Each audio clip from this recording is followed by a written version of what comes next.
Horizon Zero Dawn has a very intriguing, mysterious narrative which the player pieces together as they progress through the game. Questions flood the mind as we explore a world emerging from the rust of a time long gone. How has the world become dominated by machines? What course of events led to the demise of the old ones who were so concomitant with technological advancements? Questions which slowly but surely get answered when continuing to delve deeper into the world. As we get reeled into this mechanical mystery with new information being revealed to us through auditory, textual and holographic data points, we get an idea as to what Project Zero Dawn was, how zoomorphic machines have gained the top spot in the predatory chain, and the underpinnings of Horizon Zero Dawn.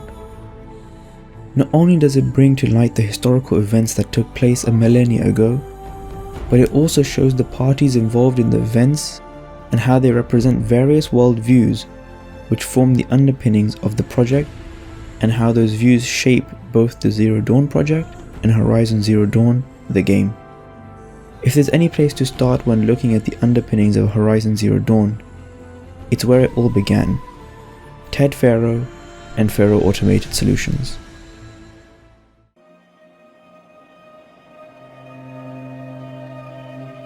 Faro Automated Solutions was the leading technology company back in the 21st century. Welcome to Faro Automated Solutions, where all the problems of tomorrow are being solved today. Designing and manufacturing a variety of automated machinery with various applications all the way from domestic uses such as the Faro Focus to military applications such as the ACA-3 Scarab. The ACA-3 Scarab combines conventional and information warfare capabilities in one package. Faro Automated Solutions, and by extension Ted Faro, with the aid of Dr. Elisabet Sobeck and her work on environmental robots, helped solve the environmental crisis of 2040, gaining Ted Faro the title of the man who saved the world. Faro Automated Solutions, now sitting atop the world corporation ladder after expanding into the military market, had a vision to automate military combat, with Ted Faro proposing the Chariot line of automatons, branded by Ted Faro himself as Peacekeepers. In the Chariot line. Your killer robots? Peacekeepers, yes, those. These new robots would be able to adapt after each military encounter. Horus could self-replicate and replicate more Chariot robots as needed, and in the case that fuel wasn't available, all Chariot line robots would be able to convert biomass organic matter, both living and dead, into fuel. This new line of military robots and their capabilities reflect both Ted Faro's vision for the future and his ideals which shaped that vision. As a whole, Ted Faro and his company, Faro Automated Solutions, represents one of the key underpinnings of Horizon Zero Dawn, that being an anthropocentric and shallow ecological view of nature. The idea that humans are the most important part of existence, and the purpose of the environment is for human flourishing. Animals possess only instrumental value, value as long as they help human flourishing, not intrinsic value, value in and of themselves. Chariot robots are the product of this ideology. More specifically, the biomass converter which the Chariot line of robots feature. The specially designed converter, being able to convert any organic matter, living or dead, into fuel, is the epitome of seeing organic matter only for its instrumental value.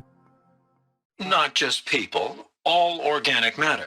Every living thing, dissolved into nutrients. While Faro argued that the biomass converter was for emergency uses only, and that the process was always supposed to be controlled, just accepting the concept of turning living matter into biofuel is enough to show where Faro stood on the ecological spectrum. The robots were intended to maintain peace and safety, while in turn would usher in a new age of prosperity and human flourishing.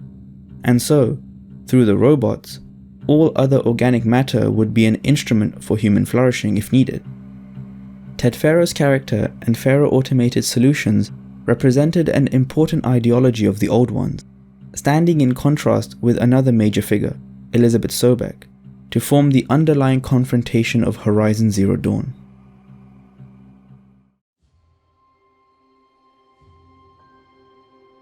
To fully grasp the underpinnings of Horizon Zero Dawn, we must take a closer look at the second major figure of the Old One's history, Elisabet Sobeck was a pioneering environmental robotics engineer who worked for Faro Automated Solutions developing green robots in the 2040 environmental crisis.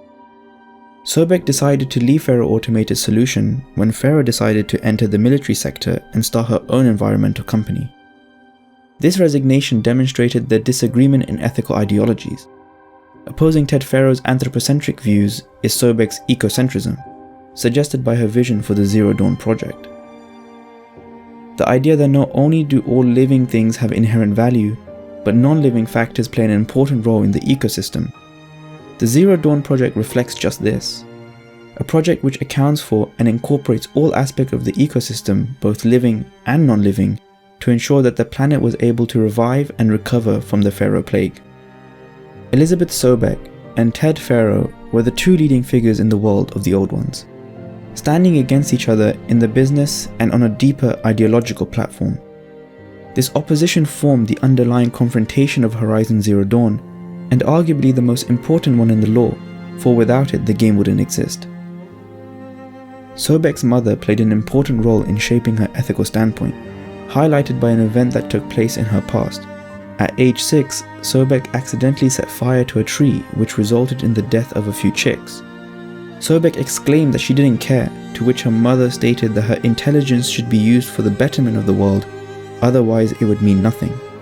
This left a strong and lasting impression on a young Sobeck, which can be seen throughout her professional endeavors and eventually her death. Her greatest achievement was a testament to this very philosophy, using her intelligence to serve all future life in the form of the AI GAIA.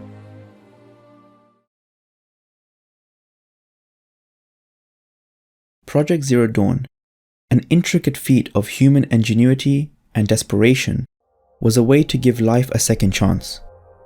At its core was an AI system called GAIA that was programmed with 9 key subsidiary programs to use at its disposal once its main function, cracking the codes which allowed the chariot robots to self-replicate at an uncontrolled rate, was completed.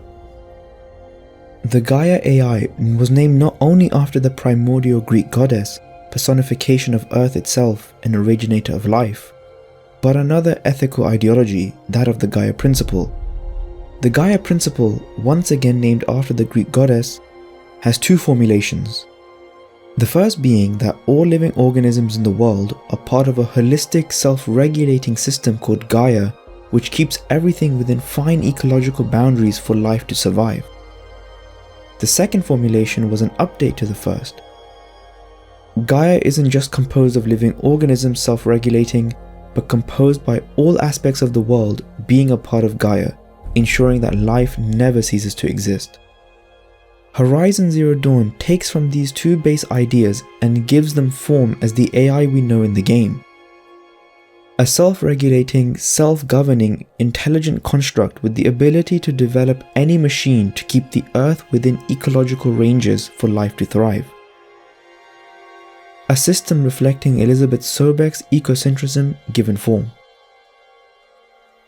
The creation of GAIA wasn't only a means of salvation for life itself, but also a testament to the moral correctness of ecocentrism and an end to the Faro-Sobeck confrontation and the ideologies they personify. After Sobeck's death and Ted Faro's mental breakdown, Faro, in conversation with the Alpha level members, used his Omega level clearance to wipe the Apollo databanks along with all the knowledge that had been accumulated by humanity up until that point in time.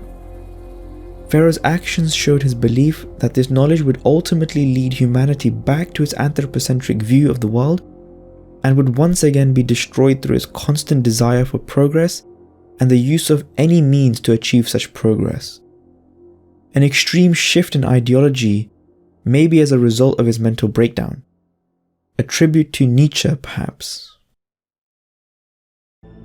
And so, we get an idea of the ethical underpinnings of Horizon Zero Dawn and how they shaped the future of the game.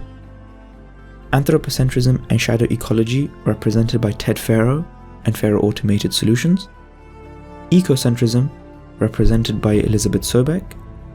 And the GAIA principle, represented and personified by the GAIA AI. Thank you for listening, and remember to get good.